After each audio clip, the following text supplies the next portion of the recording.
ಹುಣಸಗಿಯಲ್ಲಿ ಮೊದಲ ಕನ್ನಡ ಸಾಹಿತ್ಯ ಸಮ್ಮೇಳನ ವಿಜೃಂಭಣೆಯಿಂದ ಆಚರಣೆ.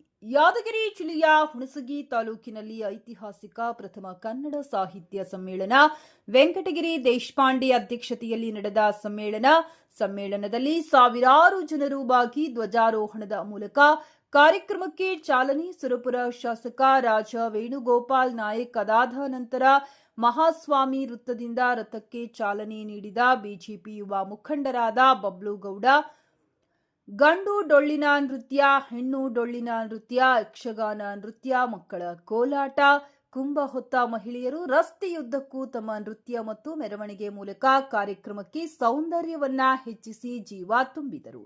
ಕುಮಾರಸ್ವಾಮಿ ವೃತ್ತದಿಂದ ಪ್ರಾರಂಭವಾಗಿ ಪಟ್ಟಣದ ಮುಖ್ಯ ರಸ್ತೆಯಿಂದ ಬಸವೇಶ್ವರ ಮೂರ್ತಿಗೆ ಹಾರ ಹಾಕಿ ನೀಲಕಂಠೇಶ್ವರ ಮಹಾಮಂಟಪ ದೇವರ ದಾಸಿಮಯ್ಯ ಮಹದ್ವಾರ ಮೂಲಕ ಕೋಡೇಕಲ್ ಬಸವೇಶ್ವರ ಪ್ರಧಾನ ವೇದಿಕೆಗೆ ಆಗಮಿಸಿದರು. ಕಾರ್ಯಕ್ರಮಕ್ಕೆ ಆಗಮಿಸಿದ ಕಲಾವಿದರಿಗೆ, ಕನ್ನಡ ನಾಡಿನ ಅಭಿಮಾನಿಗಳಿಗೆ ಉಪಹಾರದ ವ್ಯವಸ್ಥೆ ಮತ್ತು ಊಟದ ವ್ಯವಸ್ಥೆ ಮಾಡಲಾಗಿತ್ತು. ಇದೇ ರಾಜಕೀಯ ಮುಖಂಡರು, ಮಹಿಳೆಯರು, ವಿದ್ಯಾರ್ಥಿ, ಸಿಬ್ಬಂದಿ ವರ್ಗ ಪಾಲ್ಗೊಂಡಿದ್ದರು.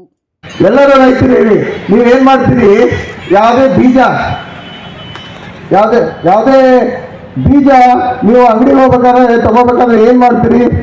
ಚಲೋ ಬೀಜ ತಗೊಂತೀರಾ? ಇಲ್ಲ, ಚಲೋ ಬೀಜ ತಗೊಂಡ್ರೆ ಚಲೋ ಫಸಲ್ ಕೊಡ್ತದ. ಚಲೋ ಫಸಲ್ ಕೊಟ್ರೆ ಒಳ್ಳೆ ಗಿಡ ಬರ್ತದ, ಅದಕ್ಕೆ ಹಣ್ಣು ಹಂಪಲು ಬೆಳಿತವೆ ಅನ್ನೋ ಒಂದು ಮಾತು ಎಲ್ರಿಗೂ ಅದ. ಅದೇ ರೀತಿ ನಾವು ಬೀಜ ಯಾವ ರೀತಿ ಆರಿಸ್ಕೊಳ್ತೀವಿ, ಅದೇ ರೀತಿ ಮಾತನ್ನು ಒಂದು ಬೀಜ ತರನೇ ನಾವು ಒಳ್ಳೆಯ ನಮ್ಮ ಮೈಂಡ್ ಏನ್ ಮಾಡ್ತದೆ ಅಂತ ಹೇಳಿದ್ರೆ ಎಲ್ಲಾ ಮಾತುಗಳು ಹೇಳ್ತಿರ್ತದೆ. ಆದ್ರೆ ನಾವು ಯಾವ ರೀತಿ ಬೀಜವನ್ನ ಆರಿಸ್ತೀವಿ, ಅದೇ ರೀತಿ ಒಳ್ಳೆಯ ಮಾತುಗಳನ್ನ ನಾವು ಆ ಬೀಜದ ಮೂಲಕ ಏನ್ ಮಾಡಬೇಕು? ಭೂಮಿ ಯಾವ ರೀತಿ ಅದ, ನಮ್ಮ ಮನಸ್ಸದ, ಆ ಮನಸ್ಸಲ್ಲಿ, ನಮ್ಮ ಮನಸ್ಸಲ್ಲಿ, ಬೇರೆಯವರ ಮನಸ್ಸಲ್ಲಿ ಆ ಬೀಜವನ್ನು ನೆಟ್ಟಾಗ ಈ ಗಿಡಗಳು ಯಾವ ರೀತಿ ಬೆಳೆದ್ಬಿಟ್ಟು ಒಳ್ಳೆ ಗಾಳಿ ಬೆಳಕು ಕೊಡ್ತದ, ಅದೇ ರೀತಿ ನಮ್ಮ ಜೀವನನು ಯಾವ ರೀತಿ ಗಾಳಿ ಬಂದಾಗ ನಮ್ಗೆ ಎಷ್ಟು ಸಂತೋಷ ಆಗ್ತದ, ನಮ್ಮ ಜೀವನನು ಇದೇ ರೀತಿ ಸಂತೋಷ ಆಗ್ತದೆ ಅನ್ನೋ ಒಂದು ಮಾತನ್ನ ಈ ಸಂದರ್ಭದಲ್ಲಿ ಹೇಳ್ಕೊಟ್ಟಾರೆ, ಅದನ್ನ ಮಾಡ್ಕೊಂಡ್ ಬಂದೀವಿ. ಆದ್ರೆ ಅದರ ಅರಿವು ಬಹಳಷ್ಟು ಜನಕ್ಕೆ, ನನಗೂ ಅರ್ಧಂಬರ್ಧ ಗೊತ್ತದ ಅದ್ರ ಬಗ್ಗೆ.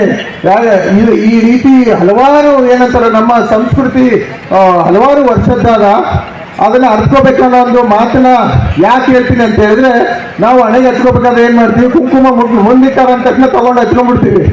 ಆದ್ರೆ ಕುಂಕುಮ ಮಾರಾಟ ಮಾಡೋರ್ಗೂ ಗೊತ್ತಿಲ್ಲ, ತಗೊಂಡ್ಬರೋರ್ಗೂ ಗೊತ್ತಿಲ್ಲ. ಅದು ಅರ್ಶನ ನಮ್ಮ ಹಣೆಗೆ ಹಚ್ಕೊಂಡಾಗ ಒಳ್ಳೇದಾಗಬೇಕದು. ಕುಂಕುಮ ಏನ್ ಮಾಡ್ತಾರೆ? ಸುಮ್ಮನೆ ಹಚ್ಕೋಬೇಕು ಅಂತ ಹಚ್ಕೊಳ್ತಾರೆ. ಅದಕ್ಕೋಸ್ಕರ ಈ ಸಂದರ್ಭದಲ್ಲಿ ನಾನು ಸಣ್ಣ ಉದಾಹರಣೆ ಕೊಟ್ಬಿಟ್ಟು ನಾವು ಹೇಳಕ್ಕೆ ಇಚ್ಛೆ ಪಡ್ತೀನಿ.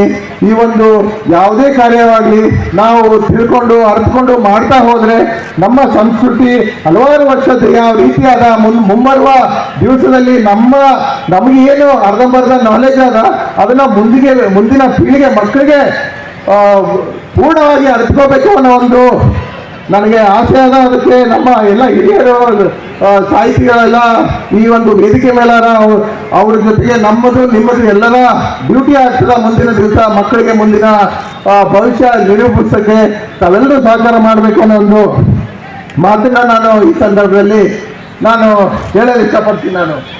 ಅದ್ರ ಜೊತೆಗೆ ಇಲ್ಲಿ ರೈತರು ಎಷ್ಟು ಜನ ಆಗಿದ್ದಾರೆ.